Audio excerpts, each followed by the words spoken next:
I'm a recently retired teacher from Midland Public Schools, 33 years of experience. I had my first classroom experience at 22 years of age. Oh, wow. And I think that the kids taught me more than I taught them that year. And over the years, I've had a variety of students. I've been in a variety of environments, everything from, I was math department head at Dow High School at one time. I taught for almost 10 years at Saginaw High School. And so what I've learned is that when I have parents, when I have students, they come in the classroom, they have expectations. And I've had to learn how to, number one, read those expectations, and then number two, to categorize them. If they were expectations of me in terms of a negative nature, then I had to read those expectations and learn how to manage that person. And something similar to what Jessica was referring to is I could not internalize their expectations of me that were possibly negative and allow that to control who I was and how I did. And regardless of what environment that I was in, being in Baton Rouge in the Deep South or being in Midland, Michigan, that is the Deep North, regardless of where you are, people have expectations that they impose on you. And you have to recognize what are those expectations and will I embrace that? Or is that, if that's a negative expectation, will I reject that? And so that gets all the way back to not allowing yourself to be triggered by unrealistic expectations of yourself. Right, yeah. And some that just on the line, right? Some of them just on the line, you know, I mean, they could be realistic, right, for somebody else, but they're on the line with me, right? The path that I want to take in my life is this. And, you know, for me, you know, I just, I won't go down that. You all are here to talk, not me. So we kind of talked about, does anybody else want to add on some things about how they impact how you treat others? No, please do. Please. It just came to mind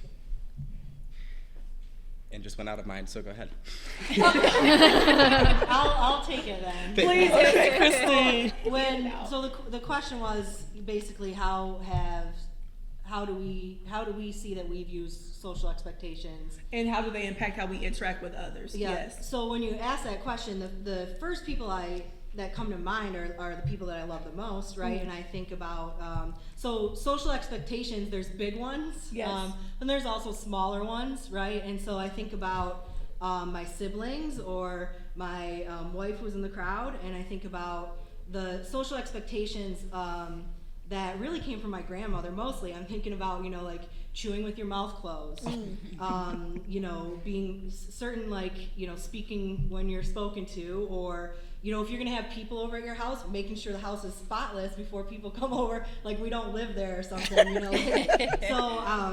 So when I think about that, I think about how, you know, the first thing that I thought about when you asked that question was how I've hurt them, trying to force them to fulfill these social expectations that maybe I don't even believe in myself, because, you know, it comes from, it's always coming from someone you respect, right? Like my grandmother or an authority figure. Most times, so it can be really damaging on all different levels. I'm just hating on social expectations today, so. No, you know what? And we can talk about how some of them are good, right? Yeah. Some things, like I think you kind of open with that, kind of how some things are good to keep us kind of in some type of order, right? And have a structure within society. But a lot of them aren't even necessarily, I don't even want to say negative. They can just be heavy, right? Because if they don't align with you, then that becomes heavy. Even though it's good, it's nothing wrong with going to college. There's nothing wrong with being smart, right? It's nothing wrong with going to Harvard.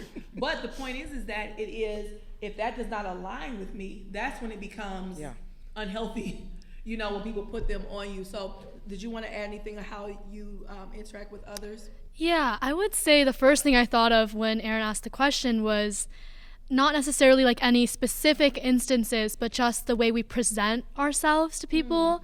And like, especially when meeting someone for the first time or interacting with people you're not close with, what version of yourself are you putting out there because you believe that's what they want to see? Or like conversely, right? And for me, that always manifested itself as like, oh, you gotta be quiet, right? You have to fit that mold of what people have expected of you already, right?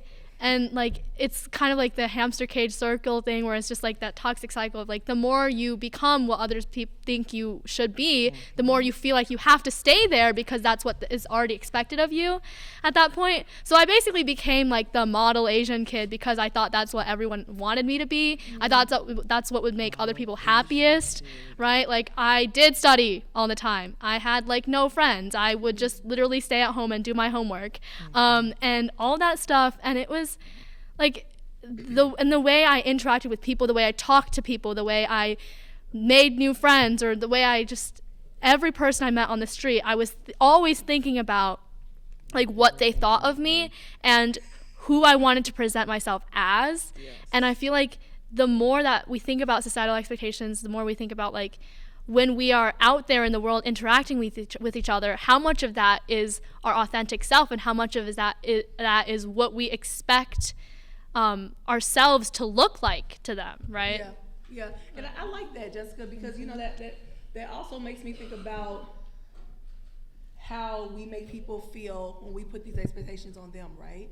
That if we align with this and we feel like everything should be this kind of, you know, straight and narrow, then we put that on other people, and that's not fair.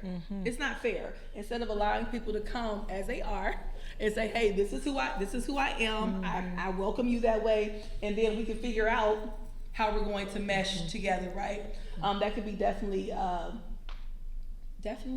heavy. And Matthew, I really like how you touched on as a parent, right? Because it's really interesting because, you know, there's no manual. I mean, they have books for parenting, but I mean, that's why there's a lot of books. It's a lot of books. It's a lot of books. Yes. And you really don't have an idea of what you're doing half of the time. And you don't figure it out until they're grown and you're like, oh shoot, I should have done this. And by that time, you know, they're alive. You know. But did they die? Yes, they didn't die, so thank God, right? But so with that said, you know, I really like how you said that because it is true, and even if you have kids or no kids or what have you, that doesn't matter. It's really the impact that I know this impacted me, so I don't want to impact someone else the same way. Yeah. So as you touched on that grace, right? Showing that grace because that's hard, and I really want to touch on, you know, the expectations of men and women, right?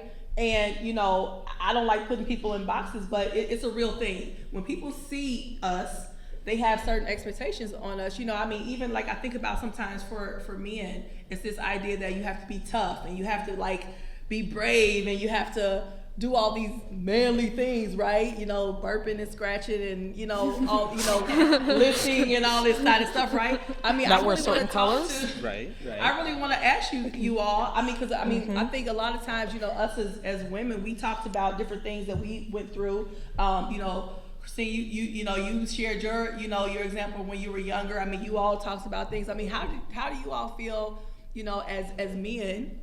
You know, some of the expectations in society, because if something happens right now, people naturally, it's just something in us, we look for men to like save the day. I'm hiding behind Matt. Oh, I mean, that's a real thing, right? It's just a real thing. I mean, some people, you know, and we can go down a Thanks, deeper Christine. rabbit hole. Yeah, we can go down a deeper rabbit hole, but just on the surface, just kind of like explain to me some things that you all may have experienced as men in society. I'll definitely jump in there. Something that I always felt the pressure on, whether it was given to me or not, I accepted the pressure of being a manly man, and what that looked like to that acceptance of that pressure was that I wasn't allowed to have or share emotions, because manly men don't have emotions, or at least we don't share them. So then that really impacted me when I found a life partner. I didn't share my true self, but a scratch of the surface with her. Thankfully, I broke down to the point that we went to counseling, which was the taboo that it felt for me to go talk to a counselor to say I needed help. If it hadn't been for Emily, I wouldn't have done it. Yeah. It's not that I couldn't have done it, but I wouldn't have done it. Yeah. And I've gone back several times. I'm actively doing it, and it's been one of the biggest things that I've been catching myself with, both Dean and Roman. Like, the 3-year-old's at the stage where he wants to cry all the time. Yeah. And I realized my societal bias was constantly wanting to jump in and tell him, oh, don't cry, you shouldn't cry. Not man up. But exactly, right? Like, man up, don't cry, snap out of it, rather than taking the time to help them understand where it's appropriate to have emotions and where it's appropriate to reserve them. Yeah, yeah. No, I appreciate you for sharing that. I have 4 children, grown men. Yes. Now, and you know, I was guilty of that when they were younger. I mean, it was the way I was. I mean, you know, boys don't cry. You know, toughen up. You know, you just scratch yourself. It's fine. There's no blood, and if it's blood, wipe it off. You know, you're okay. And but that came back to generational things, right? And cultural things where, you know, them being black young men, they had to be strong in this world, right? So you couldn't walk around crying all the time because the world didn't care that you needed to cry, right? So you had to be tough. So it was that thinking that I, you know, shared that with them. And now in retrospect, you know, I could have done it differently. But at that time, you know, as a young parent, I was like, I want them to be able to survive this world because the world is going to be tough. And you have to be able to be tough. So, but there's also a balance with that, right? Out of all the 4, I have one son that's, you know, a little bit more, he's different, right? As far as like, he's more in tune with his softer side, which, you know, it's like, you know, I appreciate that. But I remember when he was younger, it was like, you know, stop, what are you crying about? Why are you crying again, you know? And because I didn't understand it. But of course now I think like, wow, I could have handled that differently, right? But as you grow, you learn. So, Mr. Chapman. Yeah, this is a pretty dear topic to my heart, especially because I've just recently retired, and what I used to have in terms of limited amount of time, because I no longer have to prepare lesson plans and stay late at school, I can watch a lot of YouTube videos.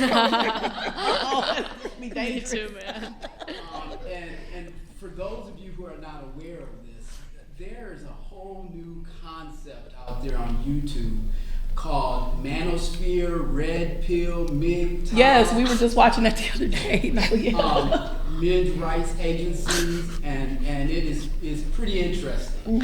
And so the reason I bring this up is because of the various notions out there regarding masculinity and also regarding femininity. And so this topic itself is pretty long and deep, but I'll just say 2 things from my own perspective. I had the privilege of raising 3 boys that are all in their 20s now.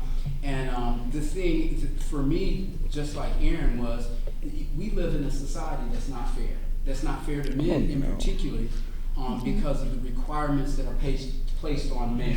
Everything from selective service, everything from, just like Aaron alluded to, we expect men to come in and save the day. That's a lot of pressure there. And so you have to raise boys to carry that sense of this is what it is to be a man. And so I don't push back on the idea of men showing emotion, but I do think that it is problematic if men show certain types of emotion. Well, women don't feel secure with men showing that kind of emotion. So if your emotion is an emotion of weakness or fearfulness, well then people will not rally around your leadership because they're afraid of you. And so that is an added pressure on men, and why some men don't show emotion, because they have to be tough. I push back on the notion that men don't show emotion because, the young man that was that fell unconscious in the football game just a week ago, the whole football team rallied around him and cried and talked to him about, I got some love for my brother. And so men do show emotion. It's just we don't show emotion the same way as females show emotion. And so once again, this becomes a big concept to begin to talk about, so that we as men and women could really come to the table and come to agreement on certain things. No, I appreciate that. I appreciate that. That's a very deep dive, right? I've been watching those videos, and me and my husband, and so yeah. Can I just say something on that? No, please. So I think what you're saying too hits for women in the sense of we don't realize sometimes when we're putting those social expectations on them, we just do it unconsciously. And I think sometimes, we have to be more conscious of that, obviously, but I appreciate you saying that, because there is many times where we just do it because that's where society has said, you know, hide behind the man, you know, and, you know, he'll be the strong one and protect it, you know, and how to handle that moving forward. So, Erin, I've got to add something to this. Please. I know we're in Midland, so there are a number of scientists in the audience, I'm sure, who can attest to the fact that from a physiological standpoint, don't each of us have the feminine and the masculine genal makeup? And I really think it is unfair to our world when we try to put our children in one box and not allow them to express themselves. In particular, I'm talking about the men, because your boys are beautiful. And I consider this because I have a boy and a girl. Oh, there are differences. There are differences, and speaking about the clothes, and I'm going back and forth because it's important. Generation Z does not match their socks, and I saw you in the audience, so there's a lot of you here. I know. Sorry. Sorry. We're gonna talk about pushing back against expectations, okay? But it was early on that I realized my daughter was a creative. Just in general, in everything she did, she is a creative. And if I did not allow her to express herself in the way that she needed to, in whatever it was she was trying to accomplish, I would be losing out. The world would lose out, because there was something important she would accomplish at some point in life. And if I would, as I say that my folks did to me when I was her age, try to squish it down into something else, that the world would miss out on something beautiful. And so that's all I'm gonna say. And she would miss out. She would miss out. And that's the part that we miss sometimes, is that person misses out when they aren't able to be who they are, right? And to be able to fly the way they need to, they miss out. So yes, in addition to the world missing out. I want to talk, and I mean, I say quickly, but this is a big one, and because we're going to have some audience participation, so if anybody has questions coming up in a few, I want you all to please ask them.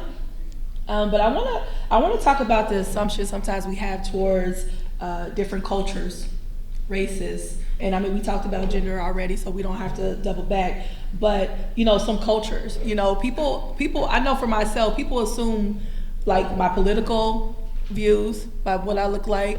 They assume sometimes my religious views based on what if I have on a head wrap, they assume things. You know, if I have my locks out, they assume things.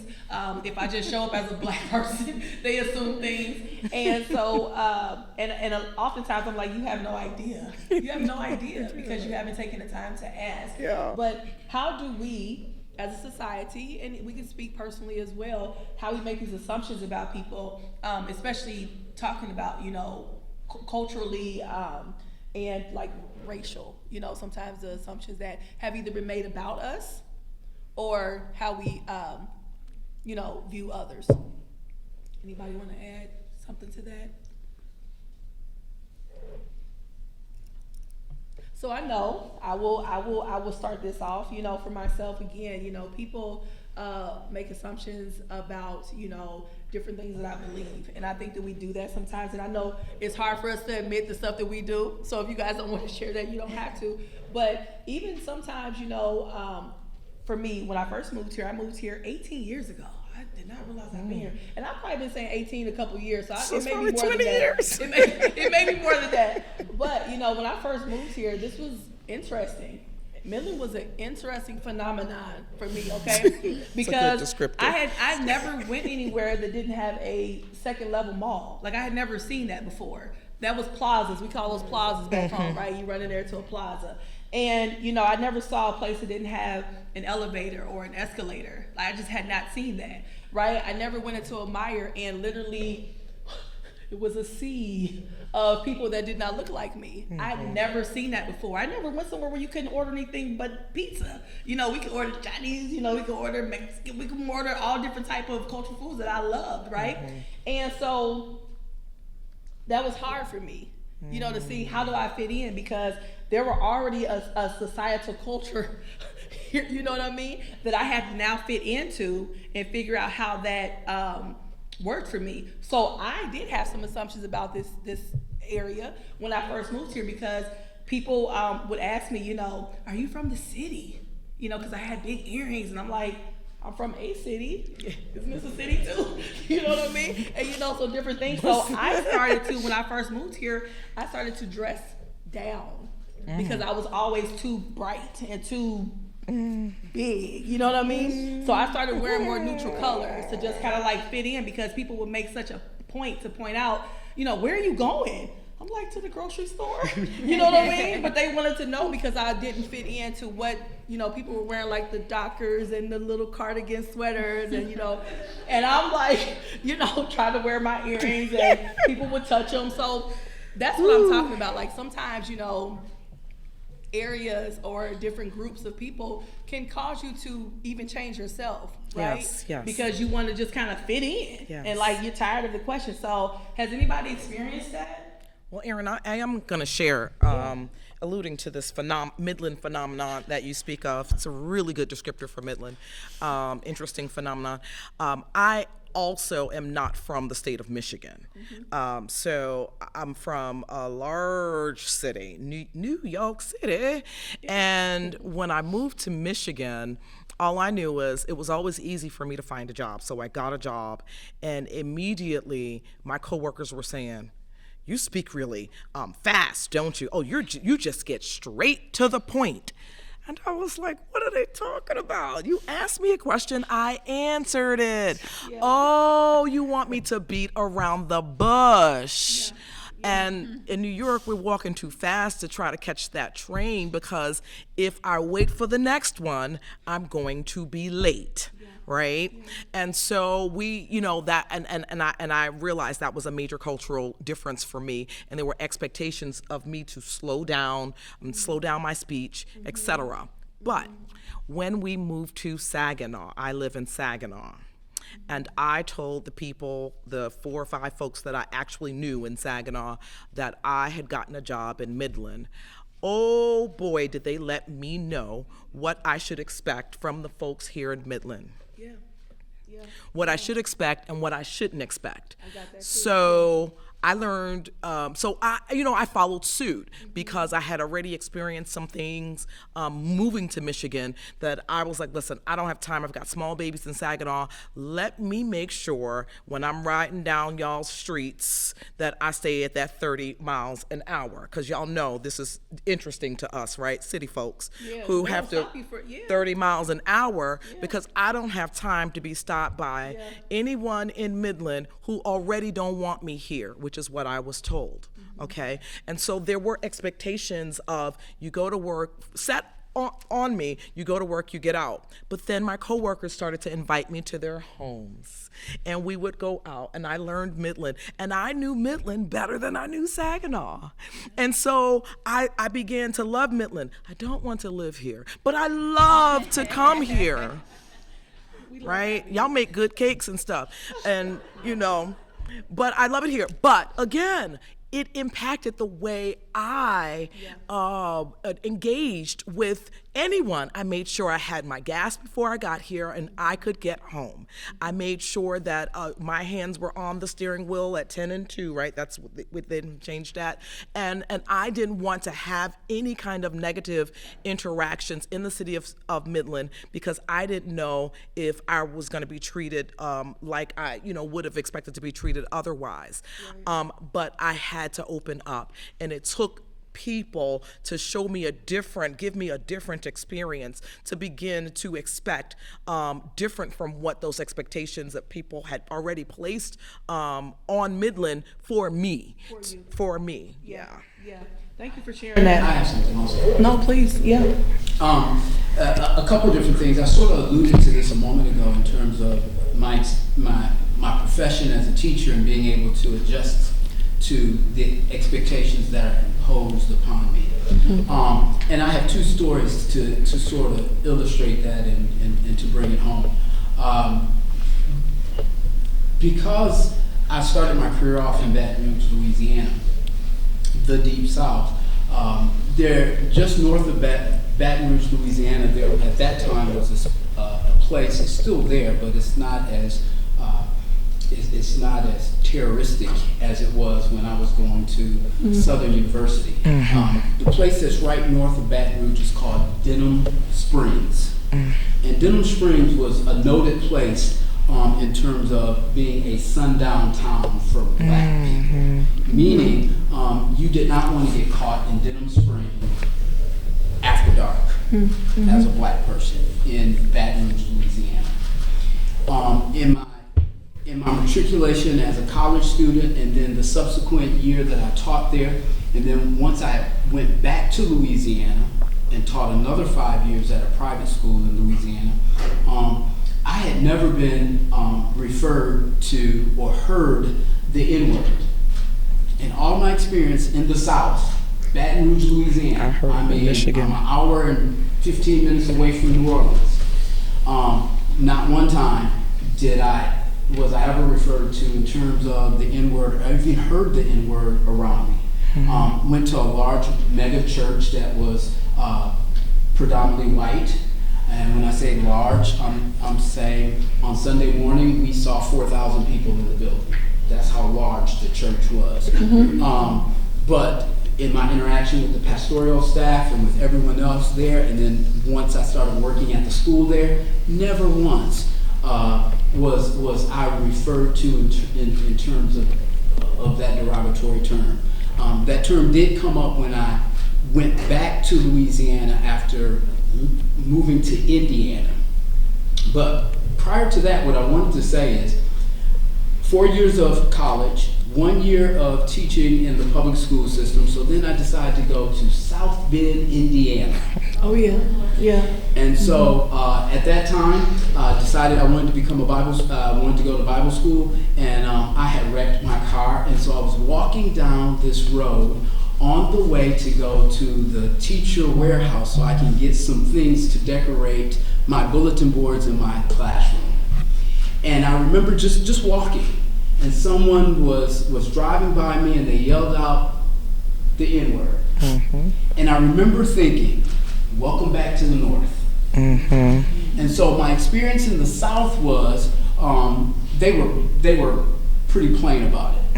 You knew where you stood, Right. you knew where not to go. Which is you true. knew not to That's very interact true. with it. Yeah. But in the North, it was sort of like we smile at you, but we have a dagger behind you. Yeah. We want to make sure you understand your place. And so when I was walking in the streets of South Bend, Indiana, that realization sort of hit me. After that, spent 4 years in South Bend, Indiana. Went back to Baton Rouge, taught in a private school. I had one incident where I had 2 students walking down the hall, one African American, one white, and this was at the time of Tupac and all of the rap music. And so the white student yells to the black student, "You are ma." And so what I did is I pulled the boys in the classroom, and immediately, "Mr. Chapman, you don't get it. It's all right. It's all right. We cool. I said, "I get it, guys. I understand. You're just being friends with one another. You're just interacting with one another. But you can't do that. You can't say that in the hall." So that was the only time in my whole experience of my 9 years of interacting with people in the South that I ever had that terminology come up. So then fast forward, I'm teaching 10 years at Saginaw High School. I get hired to be the math department head at Dow High School. And I walk into a bathroom stall inside of Myers. And what do you see? I see sketched on the bathroom stall wall. Yep, the N-word. And once again, it reminded me, welcome back to this environment. Because of these expectations being imposed upon me just because of my skin color. But as I said to you before, I have a lifetime of learning to read those expectations and then responding to how do I manage those expectations by not internalizing it.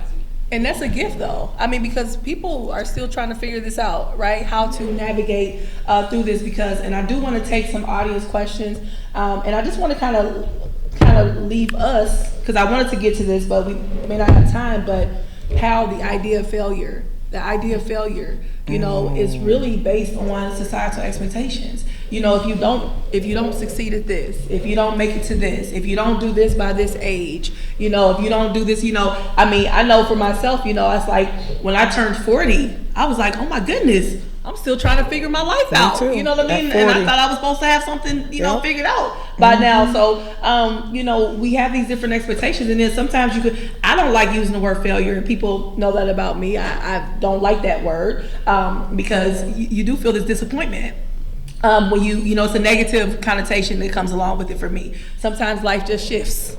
Sometimes you just didn't do that and you go this way. So that's a whole nother thing. But I think that people do feel like they failed sometimes based on societal expectations.